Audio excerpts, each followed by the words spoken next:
Xeno, the Dragonblood king. Xeno Aldrich was Holomir's lowest-ranked adventurer, F-rank porter class. While classmates cleared dungeons with blazing magic, he carried their bags and fainted at the sight of blood.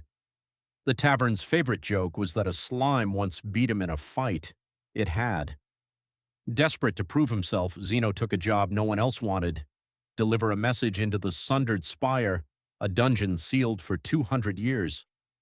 The survey team he was searching for had vanished, their journal ending mid-sentence. It's still alive down there. He kept descending anyway, past swarms of rot rats that tore through his rations, a pressure trap that nearly folded him in half, walls scorched by claw marks no blade could have made, until the 9th floor opened into a cathedral-sized chamber lit by veins of pale crystal, holding a dragon the size of a hill, chained to the bedrock by stakes thick as tree trunks. Another scavenger, it rumbled, come to finish what the Empire started? I got lost, Xeno admitted, looking for a survey team. The dragon, Velgrim, herald to the Skyfather, had been dying slowly for 2 centuries, chained by the Ashen Empire for knowing too much. Every fool who reaches me wants power to take something, it said. What do you want, little man? I just don't want to be afraid of my own life anymore. Wrong answer for a hero, right answer for a king. Crimson light poured from the dragon's cracking scales into Xeno's chest. Take everything I am, use it well, or I'll haunt your bones. Xeno woke alone, the chains empty. A test spell that once flickered now blew a crater in the floor. He climbed out of the spire, transformed. Word spread fast. When a hellhound rampaged through Holomir, Captain Lyra Sentinel watched him cage it in fire that matched no spellbook she knew. Magister Ilaria Voss arrived days later, demanding research access to everything that happened on Floor 9, and stayed long after the research was done. His childhood friend Mira, the baker's daughter who'd loved him quietly for a decade, finally said so. A sharp-tongued thief, Selka, tried to pick his pocket and ended up picking jobs alongside him instead. Each found, in her own way, that the soft-hearted former loser was impossible not to fall for. Then the Ashen Empire, the same power that had chained Valgrim, marched on the capital, sensing the dragon's power stirring again. Princess Isolde Kaelmar, holding the city while her father lay ill, rode out to find a stranger holding the eastern gate alone against 40 soldiers. You're the porter, she said, disbelieving. Former porter, Xeno grinned, exhausted, still figuring out the rest.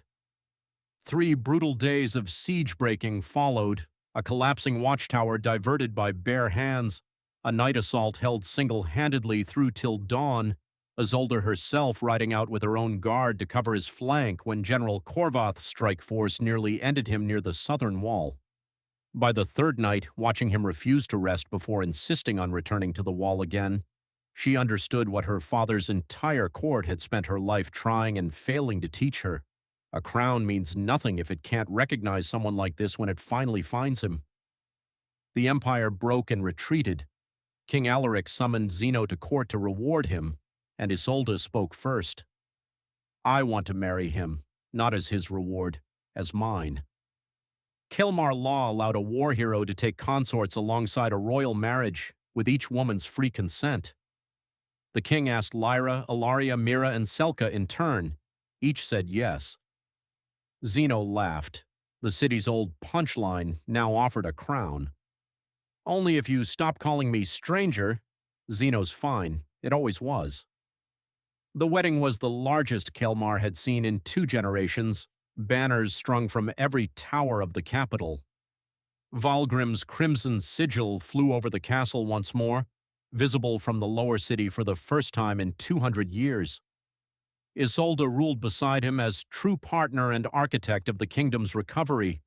Lyra commanded the royal guard outright. Ilaria filled a library wing with dragon lore, Xeno her patient test subject. Mira's bakery in the castle courtyard became legend. Selka stayed unofficially, slipping through shadows she no longer needed to hide in at all. Some nights, on the old watchtower, Xeno still felt something ancient stir in his blood.